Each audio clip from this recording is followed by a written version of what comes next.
ஏன்னா எண்ணங்களின் வாகனமே நம்முடைய மூச்சு காத்து தான். எண்ணங்களின் வாகனமே நம்முடைய மூச்சு காத்து தான். எப்படின்னா நம்முடைய பிரெயின் ஒன்று திங்க் பண்ணதுக்கு அப்புறம் நம்ம வெளியிடுகிற சுவாசம் இருக்கிறது அல்லவா, சுவாசத்தின் வழியாகத்தான் அது பிரபஞ்சத்துக்குள்ள போய் மறுபடியும் போய் திரும்பி பிரபஞ்சத்தில் இருக்கிற ஒரு எண்ணத்தை எடுத்துக்கொண்டு மறுபடியும் உள்ள போகும். அப்ப எண்ணங்களின் வாகனம் நம்முடைய மூச்சுக்காற்று.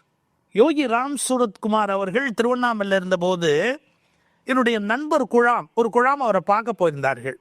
ஒரு பெருநிலையில் இருக்கிற ஒரு மகா ஞானி.